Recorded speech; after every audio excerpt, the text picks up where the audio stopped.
Uite ciorba.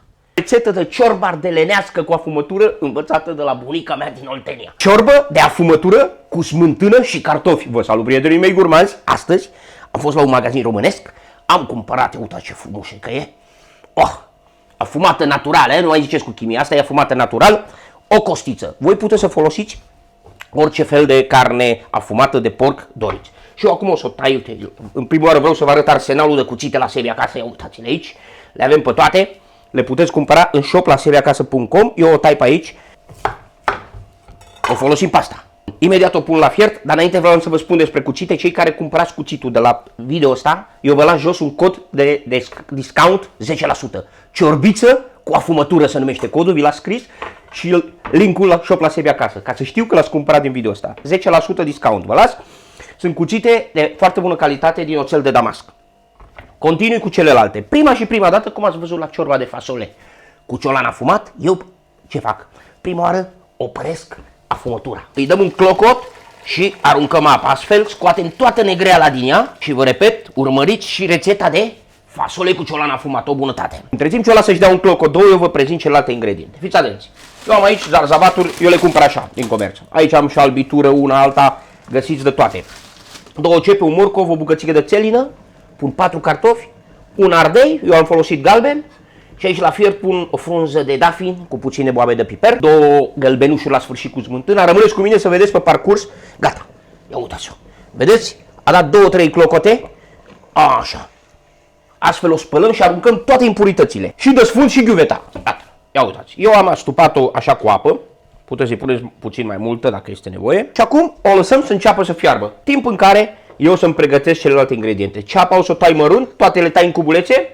Iar jumătate de morcov o să vă arăt cum am făcut la rețeta de așlama turcească. Căutați ciorbă de pui turcească Sebi, să vedeți cum îi dăm fața aceea galbenă cu jumătate de morcov ras.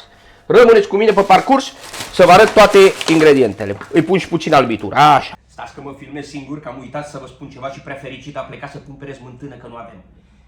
Eu aici când a început să fiarbă, îi adaug sare. Îi adaug așa 2 lingurițe de sare și la sfârșit o mai corectăm. Îi adaug o frunză de dafin și jumătate de linguriță de boabe de piper.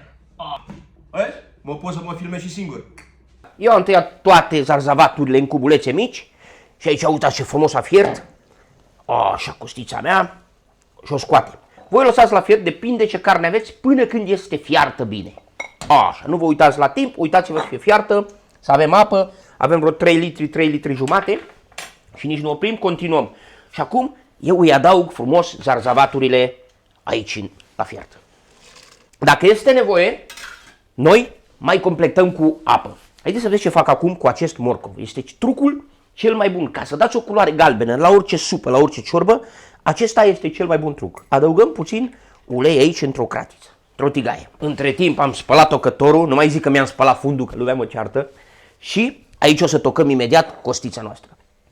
Acest morcov ras o să-l călim puțin aici și scoatem o culoare extraordinar de frumoasă gălbuie. V-am arătat la rețeta de așlama turcească, acolo ce frumoasă am scos. Și în loc de ulei puteți să puneți în puțină untură, să-i dea un gust frumos. Cartofii, 2 cartofi mai mijlocii, eu am avut 4 mai mici și am folosit doar 3, sau puteți să evitați cartoful dacă nu vă place. Acum când se răcește puțin costița mea și pot să o tai, încep să o tai în cubulețe, în felioare mai mici, mai mari cum vă place și o adăugăm înapoi la ciorbă. Și eu, ce v-am spus la început, am aici tarhon în oțet. O să folosesc tarhon la sfârșit ca verdeață. Am văzut că în multe zone nu cunoșteau tarhonul anumite persoane, îmi spunea ce la tarhon. Lăsați-mi scris în comentarii, vă rog, dacă voi folosiți tarhon la ciorbe. Gata, l-am călit puțin doar să-și lase culoarea și îl adăugăm aici în ciorbă. O să vedeți imediat ce culoare galbenă frumoasă îi dă. Tot acum, las focul mai mic, trebuie să fiarbă la un foc micuț. Adăugăm cartofi. Cartoful este opțional, dacă vreți să puneți cartofi, puneți. Dar ca să punem și 2-3 cartofiori așa, să băgăm un cartofior pe stomăcel, mămică, facem curat la locul de muncă. Voi dacă sunteți noi la mine pe canal, abonați-vă, dați un like, distribuiți rețeta cu prietenii voștri, urmăriți-mă și în TikTok și în Instagram la Sebi Acasă. Eu o să scot acum carnea, îmi iau un cuțitaș, îmi iau cocitul meu favorit, bebelușul, și acum încep să o tai în felioare, vedeți? O scoatem după os imediat și o tăiem așa. Mă arde. Eu o tai așa, la porție. Și cum le tăiem, le adăugăm în ciorbă. Să continue să fiarbă. Faceți bucățelele cât vreți de mari, pe mine mă arde, dar eu să o bag imediat. Și aceste oșcioare frumoase, noi suntem la noi acasă, le băgăm înapoi la fiert. Să roadem după oșcior. Prietenii mei gurmanzi, să mâncăm papa bun, ingrediente bune, ciorbă bună. Mai dăm și pe jos, le tai repede așa. Gata. Ne spălăm pe mâini încă o dată și facem curat la locul de muncă. Ciorba aproape a fiert. Fiți atenți, aici am pus 3 linguri pline, după cum vedeți, de smântână. Sunt aproximativ 250 de grame de smântână și eu pun doar 2 gălbenușuri de ou. Imediat o să vedeți cum le omogenizăm și cum procedăm. Exact ca la ciorba de burtă. Căutați ciorbă de burtă Sebi să vedeți acolo ce ciorbică bună am făcut. Și aici îmi iau tarhon. Vă rog să-mi spuneți, voi în zona voastră, cu ce înlocuiți acest tarhon? Cu leuștean, cu pătrunjel, cu ce? Eu o să iau un tarhon, o să-mi iau un cuțitaș de la Sebi, de acasă, de așa, și tem tarhonul să lăsăm pregătit așa. Tarhonul este în oțet.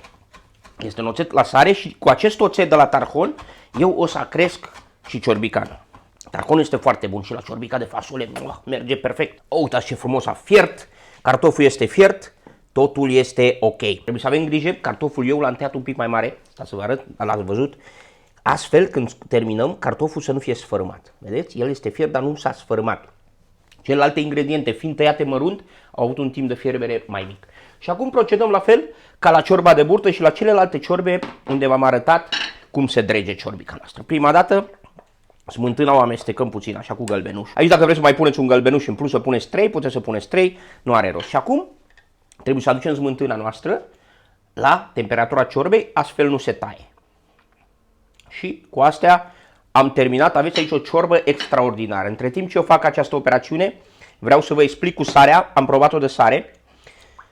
Să aveți grijă, am pus la început și o corectați la sfârșit. Dacă pun oțet din borcanul de tarhon, are și sare, e mai sărată, dar nu o să pun pentru că ciorbica mea este la punctul de sare perfectă. O dau jos de la foc, că de multe ori mi-ați întrebat, Sebastiane, că o mai fierb după aia nu se mai fierbe. Mai luăm ciorbică și mai punem aici. Să nu ne bate în joc de alimente, cum zicea bătrână, Dumnezeu să o ierte. Spălăm tot. Uitați ce culoare frumoasă are aici. Uitați. Uite-te, dar nu mă atinge, Sebastiane.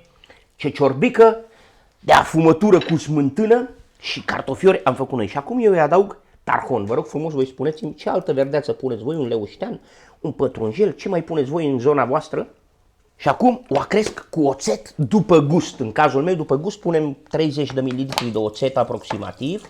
Și dacă este nevoie, mai gustăm sau ne mai punem în farfurioare. Tu la idonge, uite, o ciorbă de rețetă ardelenească învățată de la mamaia mea din Oltenia.